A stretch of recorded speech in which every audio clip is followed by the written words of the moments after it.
Okay, 6:11 on the 18th. Today's Wednesday. The and there's so much stuff going on in my own personal life. I don't know if it's the energy from the planet. I don't know if it's something they're spraying. I don't know if there's some big giant CMEs bursting out of the sun. Someone guy's saying it's going to split the earth in two different uh, energy fields, that which would be the pole shift, which would be the positive and negative. But I don't know if he's just trying to make it fit because this is the biggest CME or something.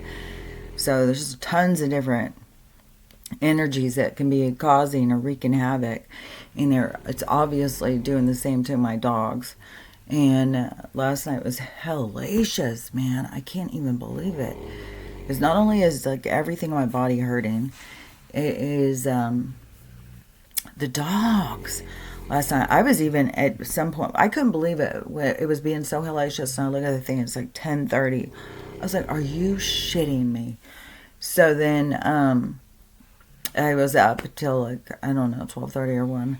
And then Stella was so uncomfortable. Max was so uncomfortable. And Ruthie was just out. She hasn't been going out to go to the bathroom in the middle of the night. So I think it was probably just something she ate, or it could be something from her period. Um, Archie, I don't know.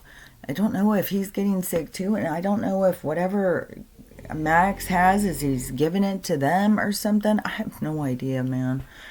But Mac and I gave him the pain meds. Well, I gave him the CBD stuff, and which Stella's been taking for years and years and years. And so usually it helps him, but he just kind of goes to sleep or whatever.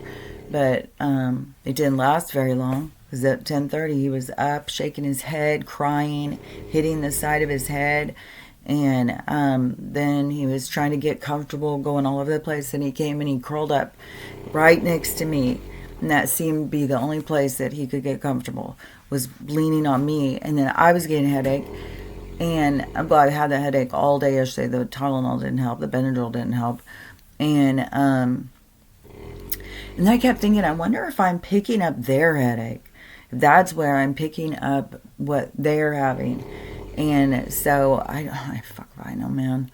And but anyways, so he slept longer, but Stella just kept getting up, and then she started doing that, and scratching and hitting the side of her head and crying.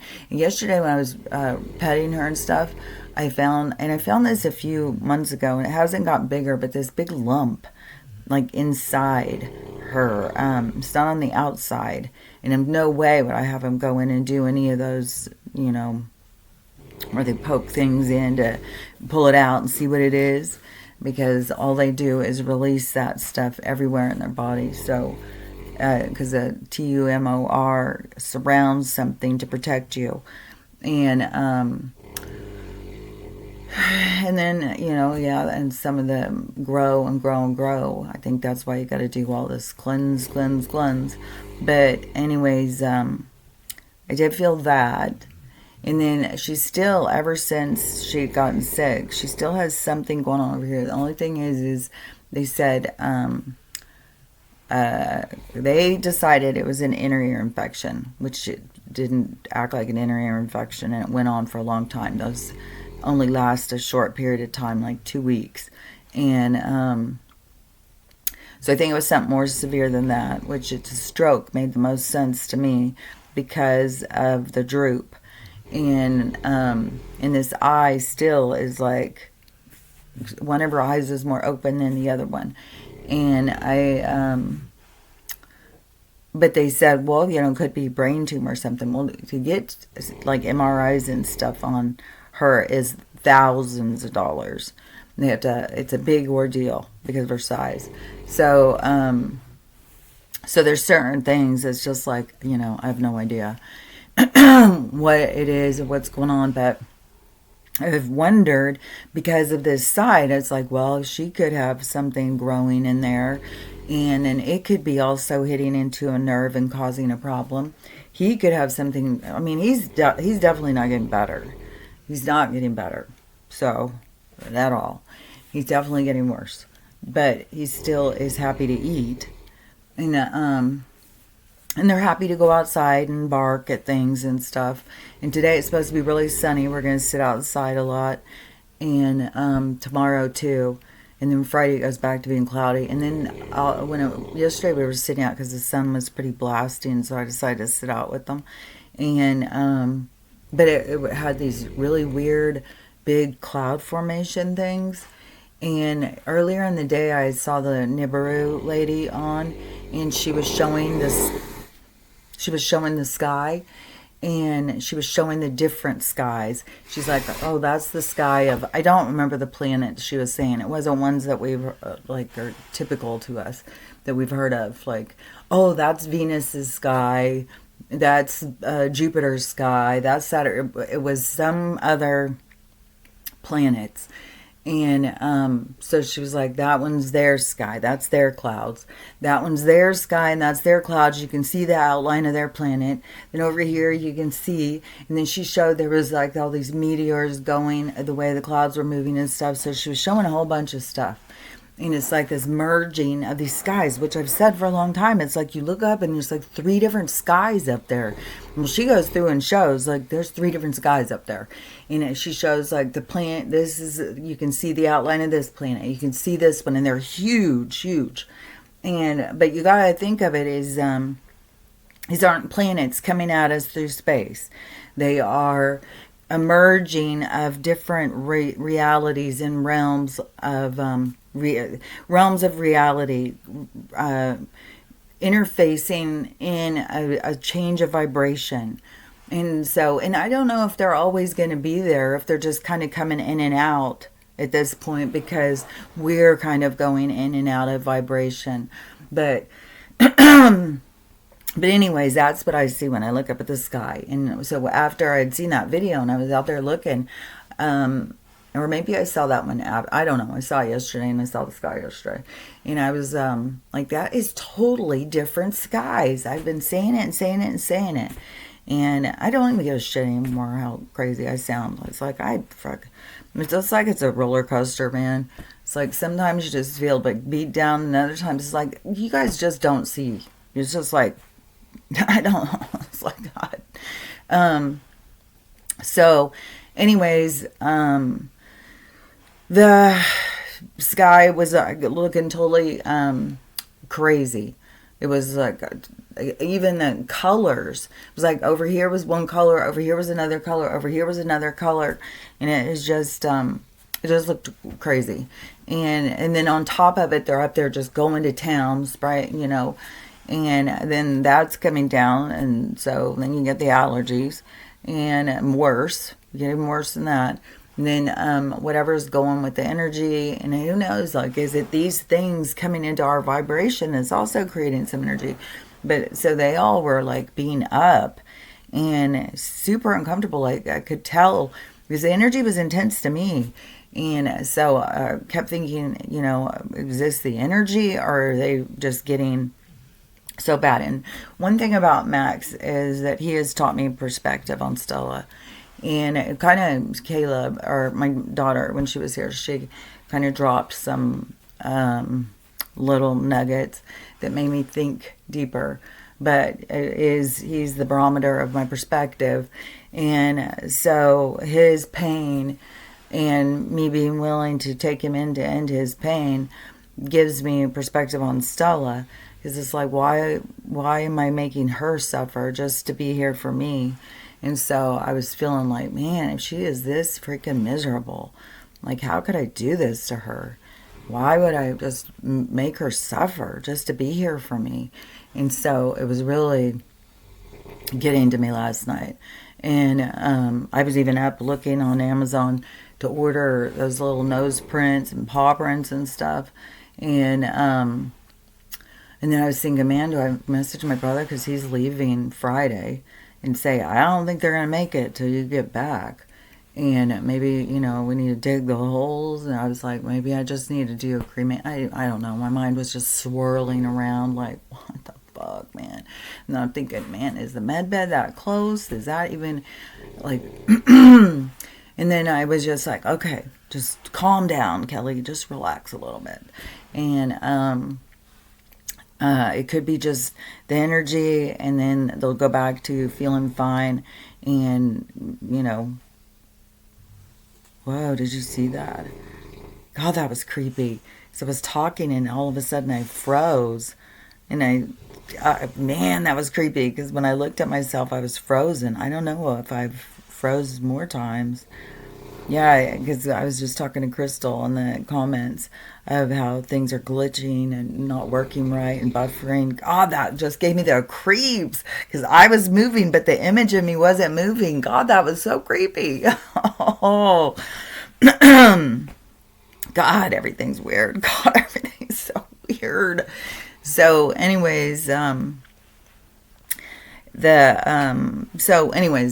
I'm standing right now is, because I was this morning going to get up and call, and then I was like, okay, let's just see, because it's crazy energy right now. Let's just let it go for, let's let it go for a minute, and then let's just see what happens. So I'm just going to go out and just try and do stuff for the day. But yeah, I couldn't believe it. She was up every few minutes, and she took so much medicine, it was doing nothing. And she kept whining and crying. So anyway, she had a big fit until I got up this morning at 4:30 or something. I think she woke me about 4. And I was like, no, I want to sleep longer. And then I was trying to go back to sleep, but she just kept having a fit. So at 4:30, got up. And so I just didn't get very much sleep, and I feel really out of it.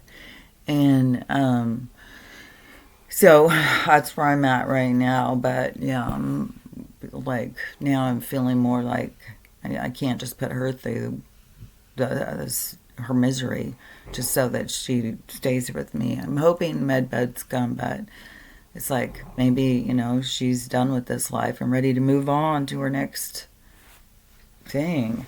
I wish that they would just go in their sleep. That would be the set thing, the cut and dried thing.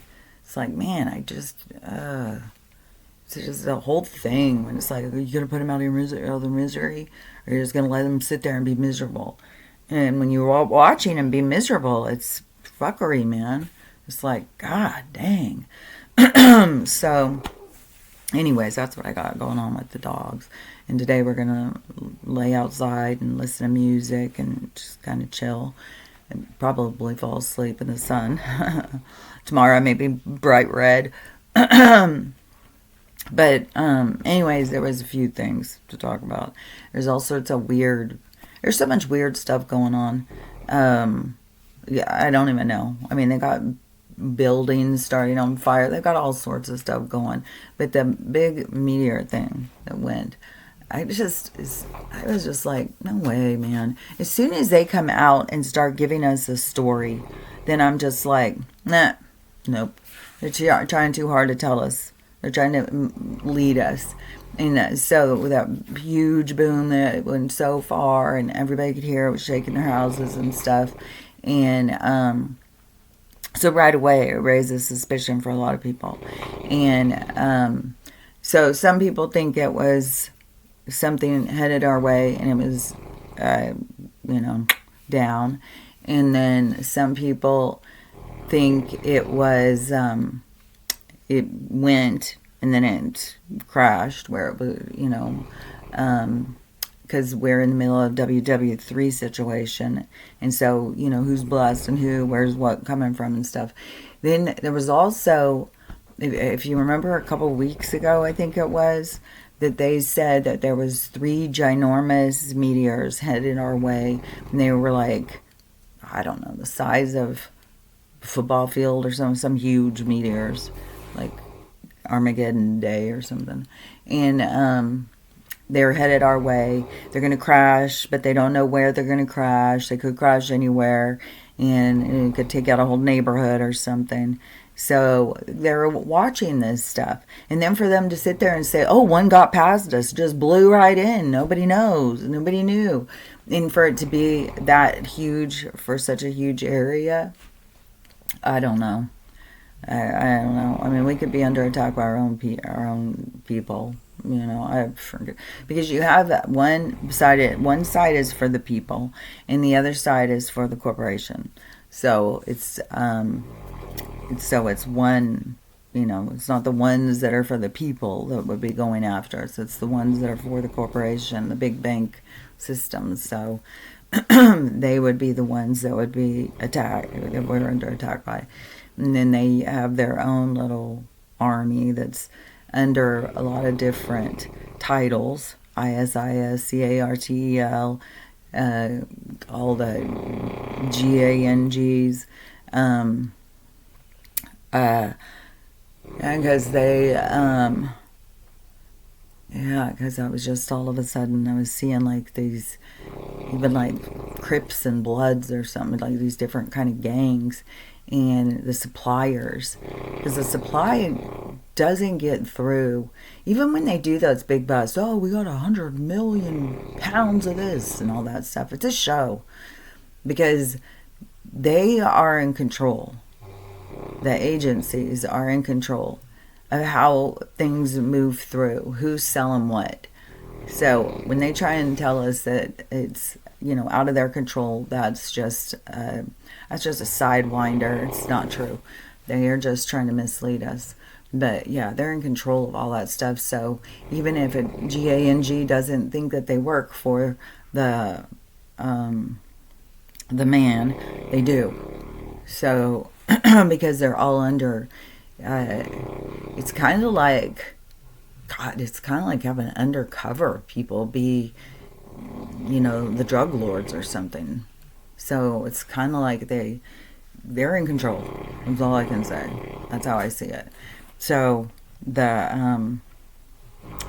all of that is their army. Even the creation of the gang violence, of territory. And, it's just, oh, this little kid was taken out in a drive-by, like all these things where we're stuck in the aftermath. That's all on purpose, They do that stuff on purpose.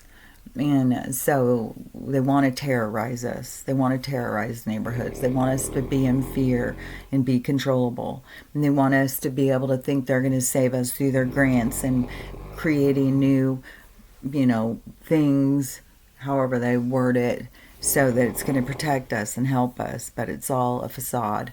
So that's the just more lies, but anyways, so we don't know what that thing really was. You can't just chalk it up as like, oh, well, they told us, that's what they told us it was, so that's what it is. Bullshit. And I'm so over what they tell us. They tell us something, it's just probably the exact opposite. So yeah.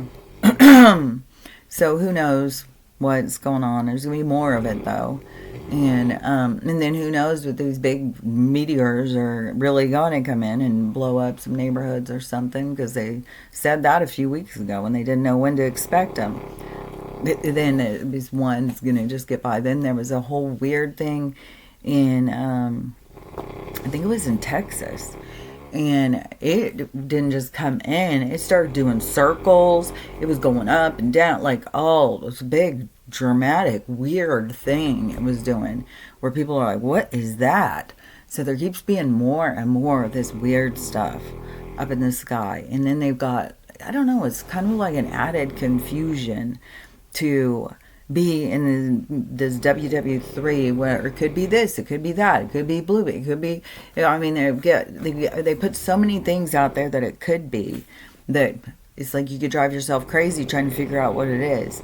It's just more of watch the show, just watch it, see how it all folds together, because it's just one thing after another. And so they want to keep us, they want to just keep us crazy. That's what they want to do. Oh, which I'm going to share a couple of videos. One video I just saw this morning, it was another one of these people that is channeling the dead Jim Carrey. They are saying he's dead, and he's talking to them and joking around and wants everybody to know his story, but he's not going to share his story because that's not right. But everybody, he wants people to know what's going on and all this stuff. I mean, I'm sitting here listening. I've seen this guy's videos before, and he is, I don't know, spiritual channeler, medium, spiritual, whatever. And he will put down, I mean, I've seen him say negative things about other people who were, he saw as being kind of fake or phony spiritual. But then when he's doing that, I really don't think he's dead. And just like I really don't think Charlie's dead, which I really don't think Anne Heche is dead. There's like a few people out there that they've told us that are gone that I don't believe. Which I just saw something recently that it was being said that Ellen got Anne's body and then ate it. It's like, where are this stuff is so weird. So but I don't think Anne's gone. And I think some of these people have been kept in like some kind of witness protection thing, which I've said before, which there was a weird thing at the Oscars where some woman brought up something about some of these people are in witness protection. So people are like, I wonder what she's talking about. I don't know. I don't know if it was to drop a hint of like, yeah, we've got some people in witness protection. Then it showed there was some of that stuff is like holograms. It's not people there at these award things. I don't even know, man. This stuff just gets weirder and weirder and weirder. And I mean, we just have some holograms sitting along with some other people. And I saw it was showed. Speaking of the people being there, it showed Nicole Kidman walking down a hall thing. She looked like she was 4 foot taller than this person she was walking next to. I was like, is she a giant? Like, I mean, they always have her being tall, but this looked extreme. Like, I couldn't believe how tall. It's like, is this guy, so, what in the world? I don't know if I can find that video because it was weird. But anyways, so if some of these people are like the people, and then some are holograms at these shows, I don't know, man. It just gets weirder and weirder with this stuff. And then they get really offended if the person doesn't show who won the award, because they gave an award to Sean Penn and he didn't show up. He's never, I don't know that he's ever showed up to an award show. I can't remember. It was always like he was against the award shows and wouldn't go to them. And then they gave him an award, and then they acted snooty because he wasn't there to accept it. It's like, I mean, maybe he has been to one and accepted something, but as far as I remember, he never would go to him. And I think there was another actor, too, that would never go to him. Every time he would win an award, they would accept it for him. But I'm pretty sure Sean Penn is one of them. But anyways, but it would make sense if some of these people wouldn't go if it's just a bunch of holograms. It's like, this is weird. And so anyways, so this guy who's sitting there saying that Jim was killed because of what he knew. It's like, I mean, for one thing, some of these people are saying that. Are you taking into account that he was playing Joe? So you think that they let him play Joe, and then as soon as he finished, they were like, well, you know what you said before, we're going to just take you out. It's like, I think once he's playing Joe, he's already under their protection. And so, yeah, I don't know. I think that he, for so many years, was trying to tell us, and he was trying to be the whistleblower. He even said, I want to be the whistleblower. I want to tell the truth about this stuff. On Kimmel, when he said that the late night hosts are used to distract us, and we're lied to, and they just want to keep us distracted. So whatever his whole little speech was. And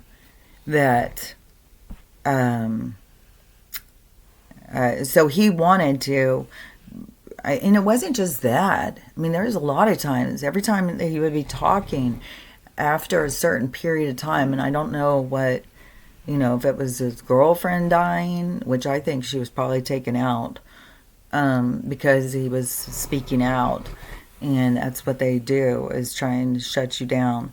And then what happened once she was, then they did a whole thing trying to get him charged and saying he was giving her drugs and all this whole thing. So, which that's the kind of stuff they do. So, if he were, like I said before, if he were picked up by the group that is for us, and once he started saying anything, or he could have even already been under some type of protection. There could have been investigations. He got taken under protection way back and was given a script way back. We don't know. But yeah, I would say it doesn't make sense to me that they would put that they took him out, because to me he would be like a witness, so it would be witness protection. But again, that woman at the award show, she said something about, well, not everybody gets to be here, not everybody gets to be in the shows, or something like that. Which, that was a thing too, that the actors were going against in some kind of strike or something, I think a few years back, was that they were trying to fight them from being able to use their image in AI and be able to just put them in movies. And but whatever she was saying, and she said, because some are in witness protection. So I think that there is. And that's what I would say, that's where he's at. And that they, putting out the person, I mean, to me, all these people are like, it's a clone. I think that if it was a clone, it would look more like him.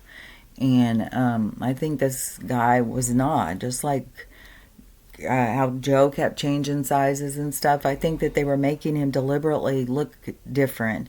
It was on purpose. It wasn't, they kind of to see where we were at.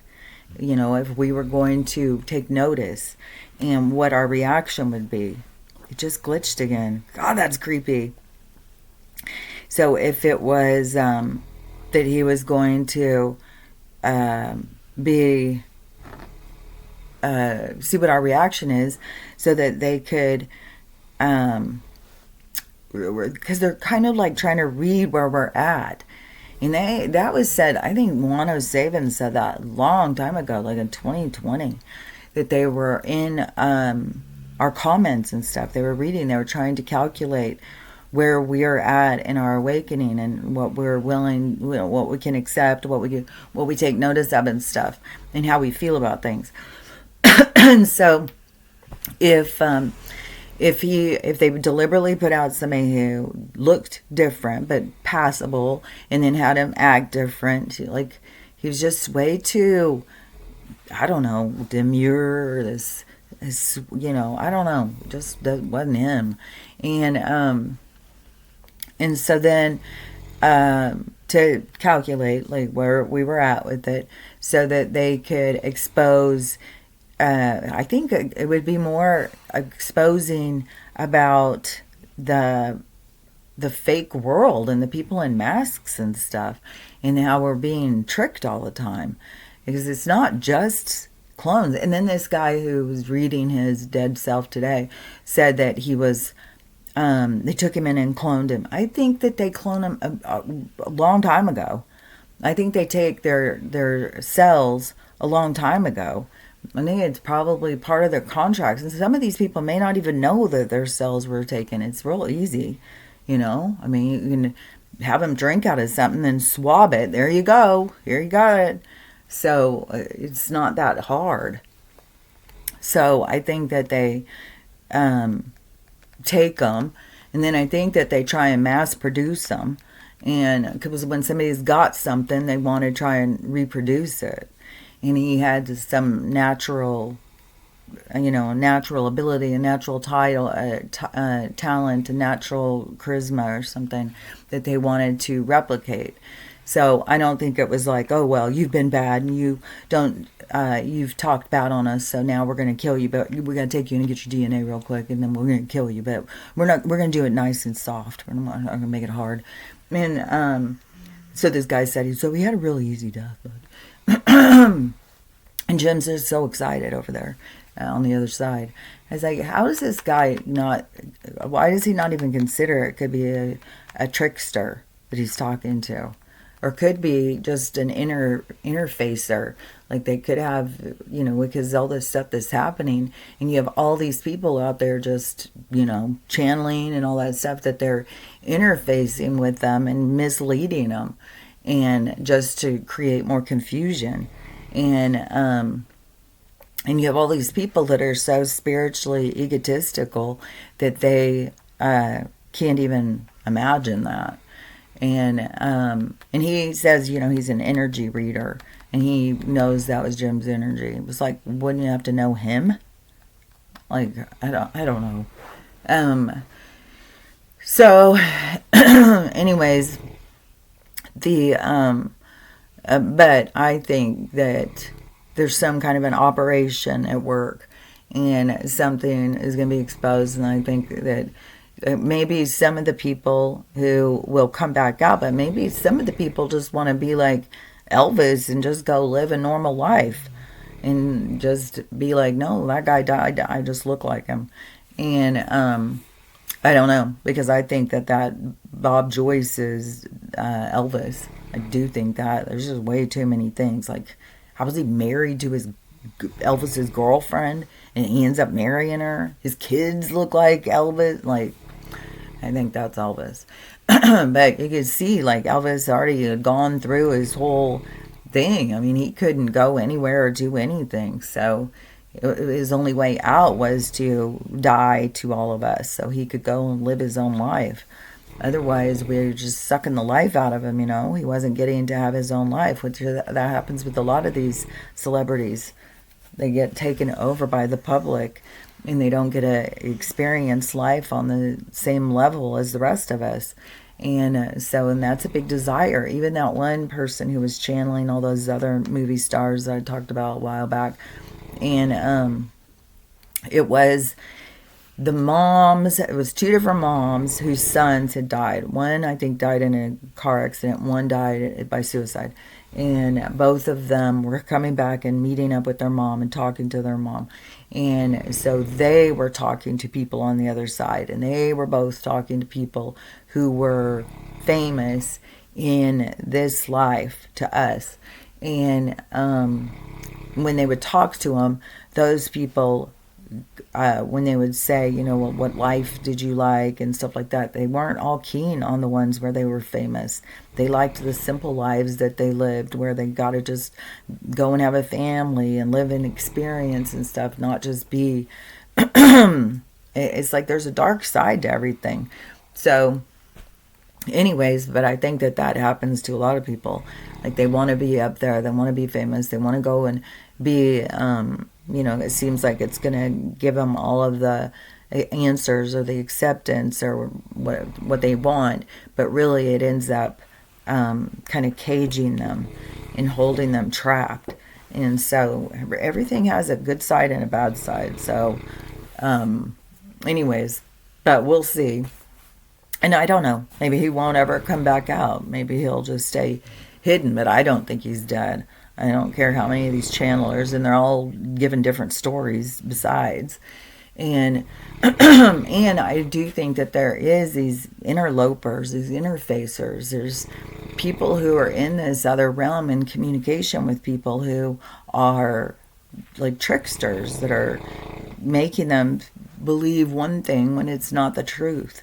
So anyways, we'll see. But look at this. Look, I'll show you this video because I saw this one yesterday. And this is, and I hope that you can see this because you got to see the images.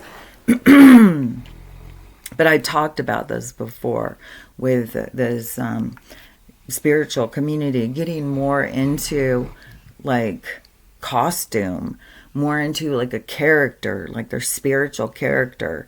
It's like, you don't have to be a character to be spiritual. I mean, your spiritual journey, I mean, look at the monks and stuff.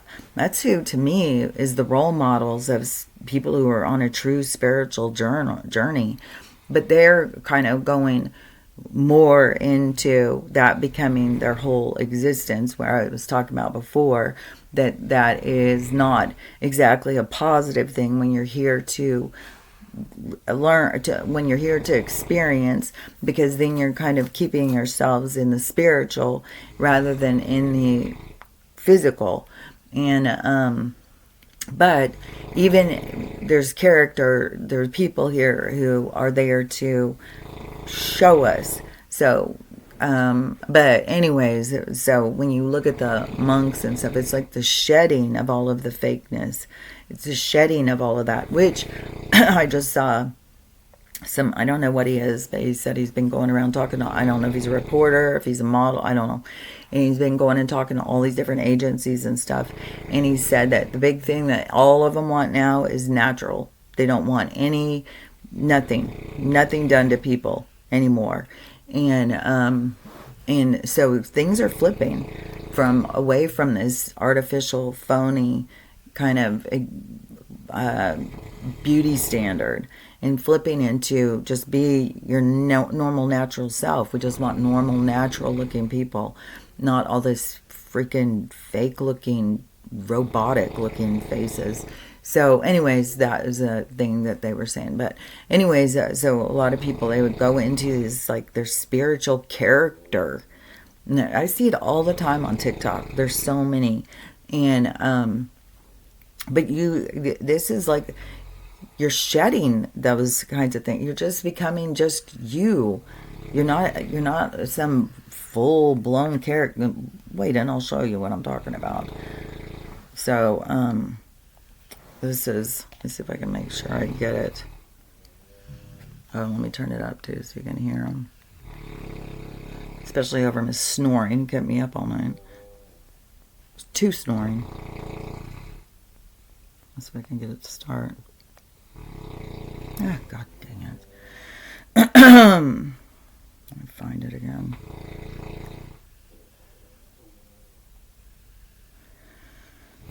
Ay, ay, ay, ay, ay.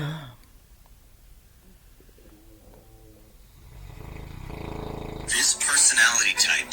Okay. This personality type. I am great. It seems that in my lifetime, a new type of enlightened individual has emerged.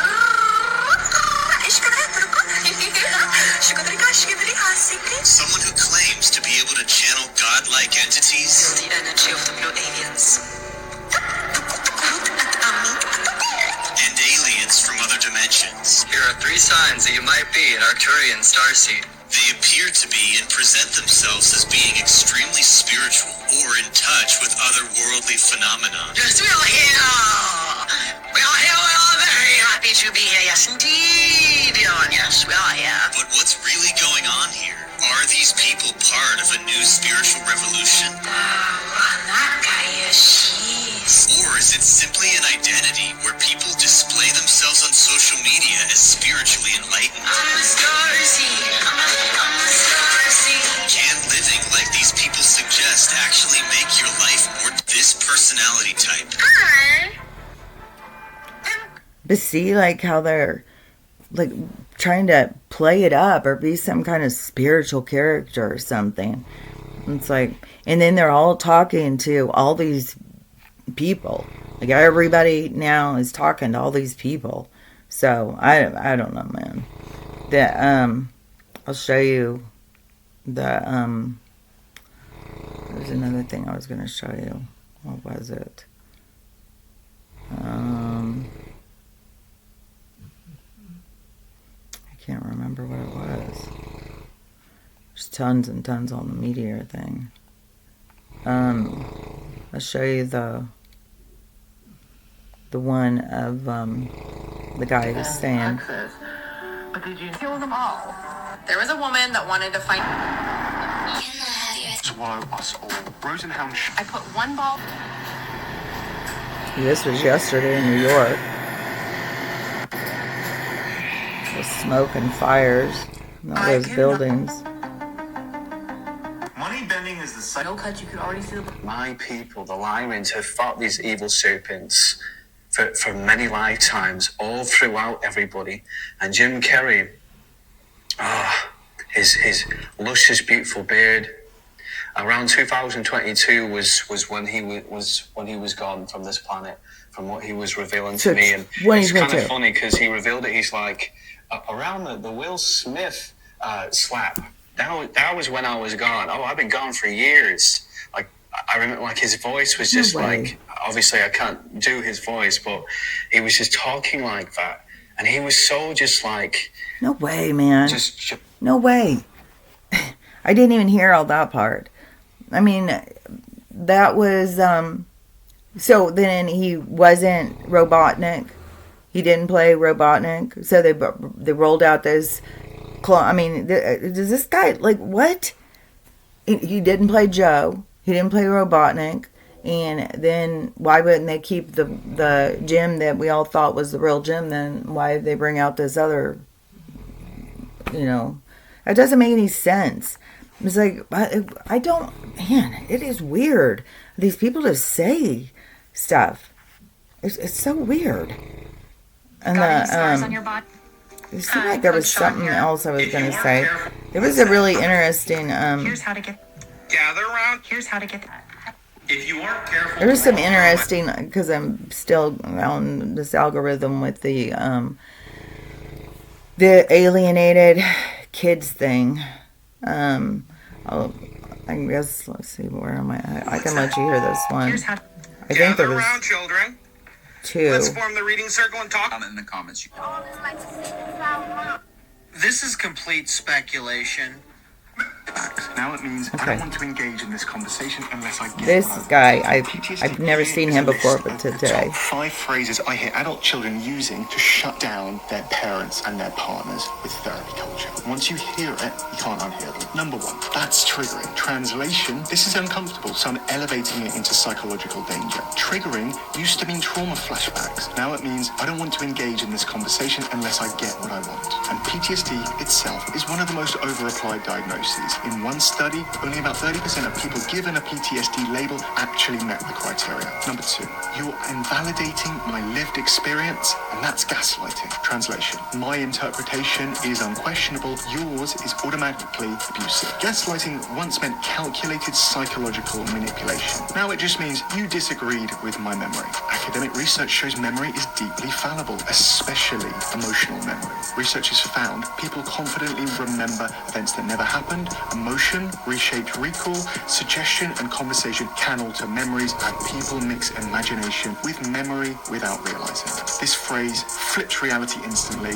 They become the victim, you become the perpetrator, no evidence required. Number 3, that's my trauma response. Translation, my feelings count as medical symptoms and you're the cause. Everything becomes trauma. Every emotion becomes pathology, every disagreement becomes harm. But real trauma exposure has fallen dramatically. Finkelhall's research shows child abuse and victimization have dropped 50 to 70% over the last generation. People are not more traumatized, they're just more fluent in trauma narratives. Number 4, you're crossing my boundary. Translation, this isn't a real boundary, it's a muzzle disguised as self-care. A real boundary sounds like, I'm going to end this call if voices are raised. That's you, managing you. A weaponized boundary is, you're not allowed to say that. That's you controlling them. One is self-regulation, the other is domination wrapped in therapy speak.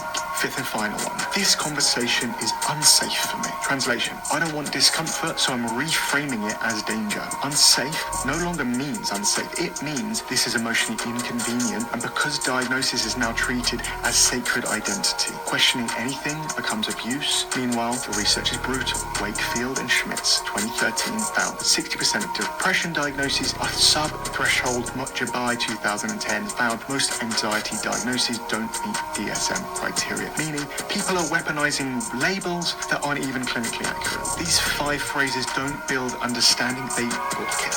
They convert normal family conflict into psychological harm, they turn opinions into offenses, and they turn parents into villains inside someone else's therapy script. You're not arguing with your adult child, you're arguing with a vocabulary designed to silence you. If you heard these phrases used against you, drop a broken heart emoji, because you deserve a voice as well in your own family story. Here is a list of the This is stuff I have been saying. I had been saying that I don't even remember now what he was saying. I was like, this is what I had said.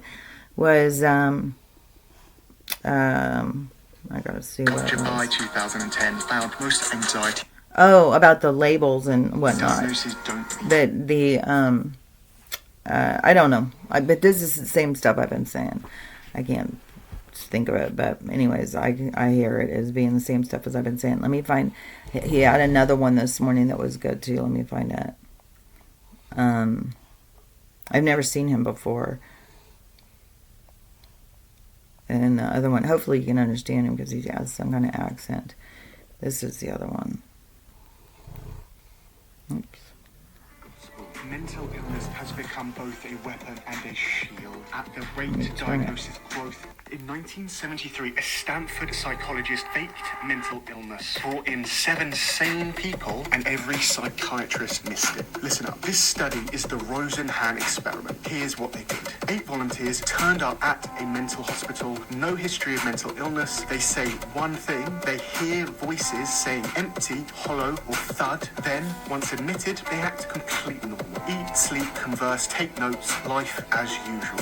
They couldn't leave whenever they wanted. They tried to get out by arguing they were sane, but couldn't. They were stuck until the hospital released them, which happened only when they accepted their illness. And doctors, none of them suspect the truth. Every single behavior was reinterpreted as a symptom. Taking notes equals compulsive writing disorder. Flushing the toilet, ritualistic behavior. Being polite, pathological need to please. We've been building psychiatry on a foundation that bends reality to fit labels. Fast forward to today, self-diagnosis abounds. Everyone's got trauma, depression, anxiety, attachment disorders. Labels handed out like candy. People rewarded for being mentally ill, detention, accommodations, disability, identity perks, manipulation. The incentives are there, and naive compassion lets it all slide. If we don't challenge this system now, it'll swallow us all. Rosenhan showed 50 years ago psychiatry is fragile at its core, and yet we act like its diagnoses are gospel. Mental illness has become both a weapon and a shield. At the rate diagnosis growth is going, things keep climbing like this, pretty soon everyone will be mentally ill. Projected out, if growth continues unchecked, by 2040 to 2050, nearly all of us will carry some psychiatric diagnosis. We need mental health to be better, not bigger. Not more labels, stronger foundations. Comment with the brain exploding emoji if you think we need to... That's what it was I was talking about before, that this is being led by Western medicine through psychology and stuff, that it isn't accurate because because what I base my healing theories on is spirituality. And when this big explosion happened with the psychology or the psych community or something, then I was like, that they are not teaching people how to really get better. And one of the things too is it was just coming into my head a second ago. They're not teaching people how to get better. They're keeping them trapped. Oh, because another thing too, because being somebody who has been talking to the voices since I was a little wee one, is it's still, even the other day, I was saying something about it. My daughter's like, because normally I don't tell people, because they're like, oh, you hear voices, you hear things that aren't there and stuff. But my daughter's like, how do you know it's not hallucinations? It's like, if you've known me a long time. Have I ever shown signs of being mentally ill? It's like, no, I'm not freaking crazy. And I would have had to been diagnosed when I was 3. And they don't do that. And besides the fact that once you go through and you start experiencing, talking to these other beings, whoever the hell it is, if it's your higher self, it's your guides, it's all I know is that when they start talking to me, they start telling me bigger things about this place, about Earth, and the experience, and telling me where I knew that other beings were out there. And I knew things that other people didn't know about. And then you get confirmation and stuff where you start knowing it is true. It's not crazy. You're not crazy. There's somebody really telling you things and you're just listening. And but it's when I started having awareness of schizophrenia. That was when I started being like, well, wait a minute. They're really talking to somebody. And people be like, well, if we can't hear it, then they're obviously not talking to somebody. It's like people don't, especially the science community, they don't understand the spiritual side of existence. They don't understand the spiritual side, and you're talked through telepathy. Although last night something yelled out, and they yelled it in my ear, and so it went through in my head and in my ear. But I know that that's another thing that they're doing too, is cranking up the frequency. That's where I was also thinking about with the dogs. It's like, are they putting a really horrible frequency out that's really disrupting the dogs? And like, we are feeling it on a different level, but the dogs are really like, what the hell, man, what's happening? So I don't know. But that was a big thing to me about the schizophrenia. And I knew, I think I was in, seems like maybe I was 8th grade. Okay, wait a minute, let me think for a second, because I can figure it out. Because I went to this school for 1 quarter, my junior year. So when my parents got divorced, and I was getting thrown back and forth, nobody wanted me. And even when my brother, he's like, yeah, you were, yeah. My parents wanted to throw me away. They didn't want anything to do with me. And it was always, because something was wrong with me. I said, well, it was really, I didn't like being in a house with a pervy dad perving on me. And I didn't like, there was things that caused me to be the way I was when I was a kid. It wasn't just like I was a rotten bad one. And so, anyways, my stomach's growling too, by the way. But when I went to my junior year, and I became friends with a girl in school, her name was Barb, and she had invited me over to her house, and she was like the youngest. I've talked about her before. She was the youngest, and she had older siblings. So her mom was pretty old, and much older than mine, but my mom had me when she was a teenager. So this woman was pretty old, but she said that she was the youngest of these older siblings. I think I think her mom was a grandma. And so she, but she had schizophrenia, and she had a diagnosis. And she, and when I was there, she was definitely in her own she was conversing the whole time with somebody, not with us.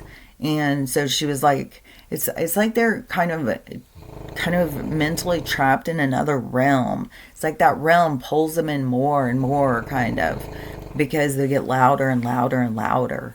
And they're negative entities. They aren't positive entities. People are always under attack.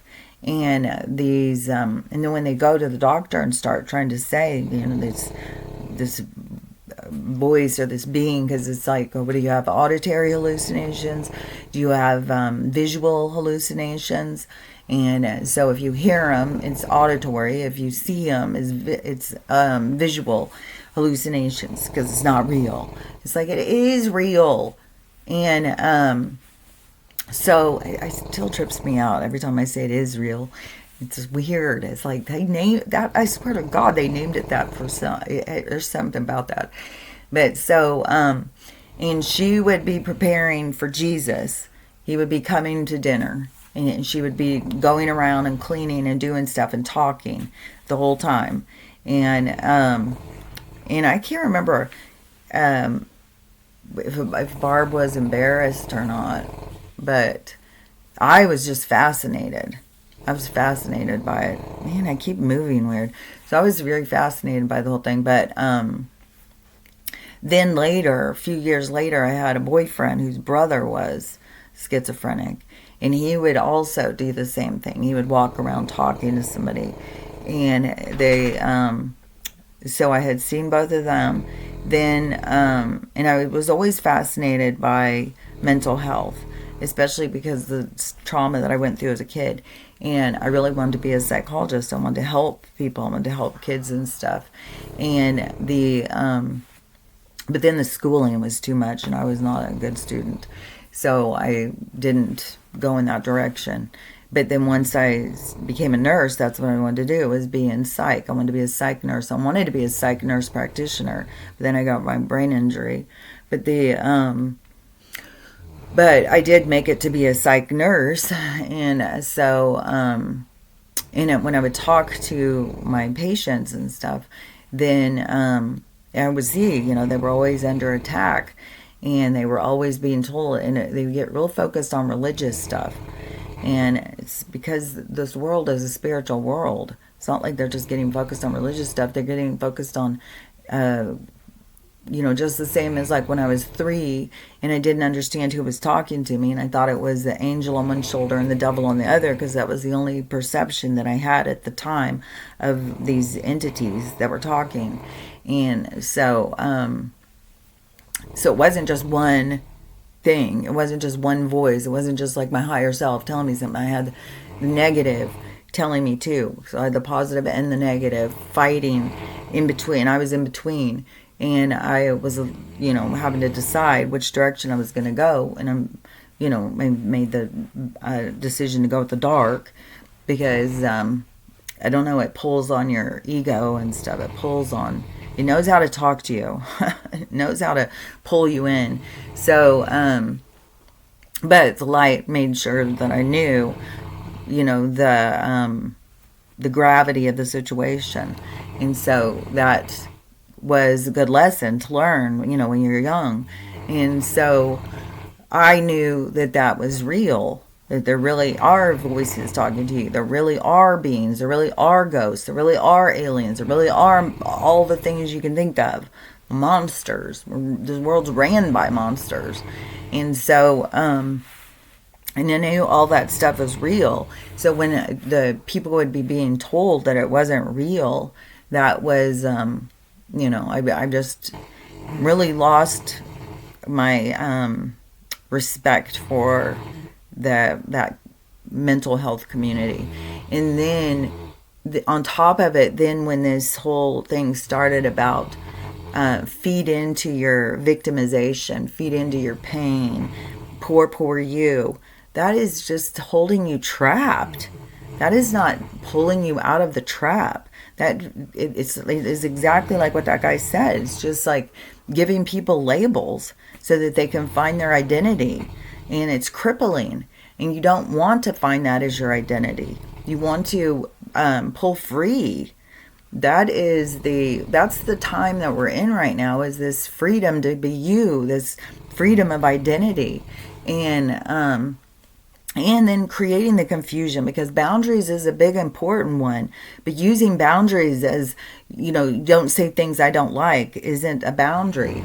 But it is, just like you said, when somebody is talking to you and they're, going to yell at you, and you say, well, I'm not going to sit here and talk to you if you're going to be yelling at me. I'm not going to sit and talk to you if you're going to overrun me, if you're going to talk over me. We'll just end the conversation, because I'm not going to do that. Then that's different than when you're, having a meltdown because you said something that hurt my feelings. And because one thing, too, in a conversation, when you may get your feelings hurt, it depends on what you do with your feelings and who you let hurt them. But one thing is to help you build up that self-esteem of not letting people hurt your feelings. Is it's like something hurts your feelings, and you talk yourself into being able to overcome it. So you start seeing like, well, why would I value what this person is saying and let them hurt my feelings when they're not perfect? They don't do everything perfect. Why am I surrendering my self-esteem over into their hands? And so those little, steps, it's like baby steps to get you to be the point of like, no, you can't hurt my feelings. I don't really care what you think. It's like, I will listen. I will give you value for your opinion, but your opinion doesn't override my opinion. My opinion matters to me more than your opinion. But that isn't to say that we just isolate ourselves as thinking that we are, that's kind of self-indulgent. It's like the more we open ourselves up to allowing all these other opinions to kind of like not engulf us, but to kind of become in our territory. So it's not just a limitation. We just look at things through a one way in the limitation of self. Instead, we can see it through multiple perspectives, but that doesn't mean that we have to say, well, I'm wrong and you're right, and so I'm going to give myself up. But it is also a positive to add in more perspectives, to be able to look at it through all different perspectives and give them some sort of validity in your life, because that helps you to be able to see things from more perspectives, be able to see things through more eyes.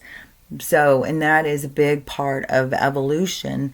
The big part of the expansion of consciousness is to be able to like explore other perspectives, to not be in a sense of limitation as to the only one that has any kind of value is your own, because all perspectives have value. But that doesn't mean you surrender your own. It should be an add-on, not a clear yours out and put theirs in place. That is a whole nother level of dysfunction. So, but it isn't bad to accumulate perspectives, because it does give you, it's like the more eyes you have, the more you can see, then the more evolved you become, the more understanding, the more, I don't know what else to say about it. More evolved is the only, you do evolve when the more perspectives. That's what the whole freaking thing is about life and living and being alive and living multiple lives and lifetimes, is because it's the gain of perspective. That's what the whole soul, the energy of you, is out there going through experience after experience, so it can gain perspective. That is a gaining momentum through their vibration, because the more that you can allow people to express their own and see them for where they are in their place, and not to say, well, no, you're wrong and I'm right, then that is an elevation of you, to be able to let everybody be themselves. And so it's and to be able to see things not through judgment, but to be able to see through experience. So to understand their experience led them to this attitude, this way of seeing things, and to be able to acknowledge that in spirit, to be able to be like, okay, well, that's, how they see things. But that is the part of your evolving of your conscious state, of being able to see as many perspectives as possible. Otherwise, you are, got your nose pushed up against the window, and all you see is, is what you're focusing in on. And it's weird too, and I've talked about this before years ago, but it came across to me again the other day, is how you can go someplace and not see multiple things that are around you. It depends on what you're focused on. And then when you change your focus, all of a sudden it's like, ooh, I didn't even see that before. And so that's what it is like. It's like you're only looking at this. You're only looking for the red chair. That's all you see is the red chair. And you didn't even notice the gold chair. And so all of a sudden, it's like when you stop looking for the red chair, all of a sudden it's like, whoa, there's that. Look at that chair. Look how pretty that chair is. And so it's being too focused on one thing, it takes away your view of all things, all other things. And so that having the more perspectives gives you more view of all things, but it's very easy for us to be able to just get too focused on one thing and not be able to see everything. And that has to do with like when we go to a place, we're all going to a different place because when we go there, we're all focused on different things. So, you can be focused on the other people there. You can be focused on who's wearing a dress. You can be focused on how many people have brown hair.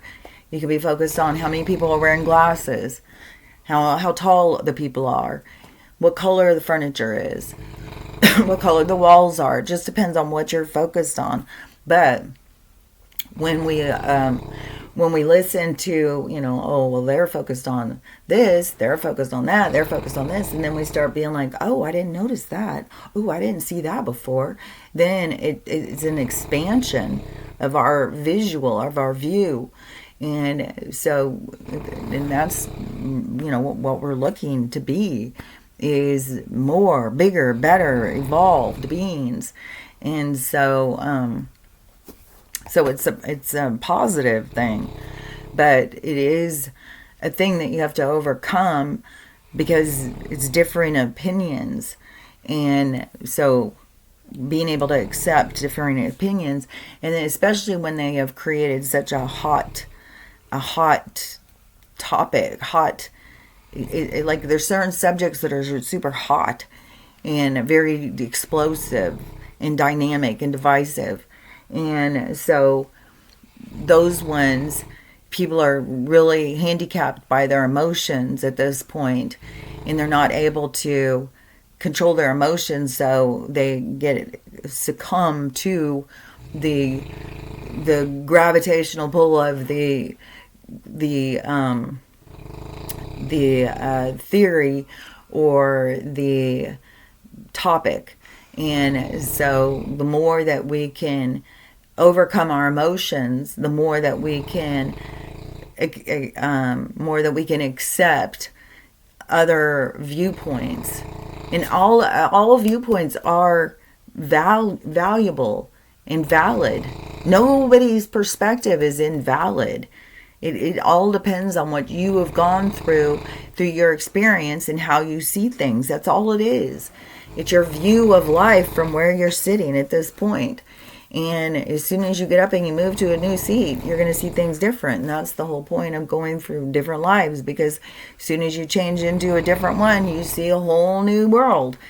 And so, anyways, hopefully I'm making sense. It makes sense to me. So, the main thing is, through all this stuff, no matter what they're hitting us with, the work that we need to do is on us. And going, I know counseling can help a lot of people when they're very stuck and they don't have anybody to talk to, and they're very so counseling can be helpful, but the counselors are being as misled into our mental health as the doctors are to our physical, as the teachers are to teaching us. Like it's the system is misleading. And in your spiritual healing is a lot more, it's like turning it in a different direction. It's not in making these people not be valid and cutting yourself off from people. It is learning how to stand strong in yourself, validate yourself, give yourself value, and forgive people for not being who you want them to be, and learning to not put too much expectation on people, to allow people to be who they are, where they are at, and stop trying to control and create people to conform to what you want, because it's not healthy. It's not mentally healthy to just get everything you want all the time. Challenges are what builds strength and builds character. So, just having people to sit around and be the yes man isn't going to help you build yourself and build your self-esteem and stuff, It's much more, the people who are put into your life are your challenges to help you build yourself. So that's what I gotta say about it. That's how I see it. And so, anyways, but in all of this chaos and stuff, that's the focus that I believe that we need to be focusing on, is how we feel about things, what we think about it, listening to others and seeing their perspective, seeing their points of view, and helping it to formulate where we feel or what we think about things. And it's all building you, and you don't have to build these characters, these wacky characters. And a lot of these people, like, I don't know who all they're all talking to. Like, and talking in telepathy is, you know, these people, you know, because there's a lot of them that start talking in different languages and stuff, which I go around sometimes and I speak in different kind of weird words. And I think that these are words that I've used before in other lifetimes or something. And because I'll feel this feeling about these certain words, but I don't go around talking to other beings like I'm talking. Because when you're talking in telepathy, like, they've got to be talking in telepathy. Otherwise, we'd all hear them. And so when they're talking in your head, they aren't just speaking in other languages. All these people who are doing all this light language and stuff, it's like, I don't know. It is, when they speak to you in imagery and words, like there'll be certain words, but it's not just a conversation. And so, but there's imagery. They'll show you things so that you understand. And so it's, yeah, I don't know how else to explain it. But yeah, so I don't know. I mean, we've got so many people, and even when they're like channeling and they're letting these people speak through them, and the people are speaking, you know, English, I don't know. We'll just see how this all plays out. But I just know through all of this stuff that's going on that it's important to focus on yourself. And you may not find all of the answers in psychology, but going through spiritual and, you know, trying to figure out how to let go of things, how to find inner peace, to find purpose, to understand yourself and forgiveness, and that's the journey. So finding those things is the way to go. And I don't know, I found it through reading spiritual books and finding where to focus my energy. I don't know. So anyways, but I'll just say, you know, learning how to love yourself is a big part of it. And most people don't like themselves, and most people feel shame and guilt and feel bad about themselves. So letting go of all of those things so that you can learn to love yourself. And then you got to do it with everybody. It's like a package deal. You do it for yourself, and then you got to, you know, same thing as what you want is what everybody wants. So we got to learn to forgive everybody and learn to love everybody. Let everybody be where they are and who they are. Quit trying to change people so they can please us. Just let them be, man. So learn how to love yourself, learn how to love everybody else, and then you got to learn how to maneuver through all the chaos and not let it eat you up. You know, stay true to you, and be able to, you know, look at what you got to look at, and then pull yourself free. Like, that's what I got to say about it. So we'll see what the challenges are today. You know, there will be some, and no telling what day. Anything can happen at any point. I mean, you've got so many different things happening, and there's always people, the earthquakes are going to happen, the volcanoes are going to happen, there's this is going to happen, that's going to happen, and so no telling what's going to happen. We know we got things flying through the sky, and we got fires and all sorts of stuff going on all the time, tornadoes, everything. So anyways, we'll see what happens today, and then we'll talk about it tomorrow. So I'll talk to you later. Bye.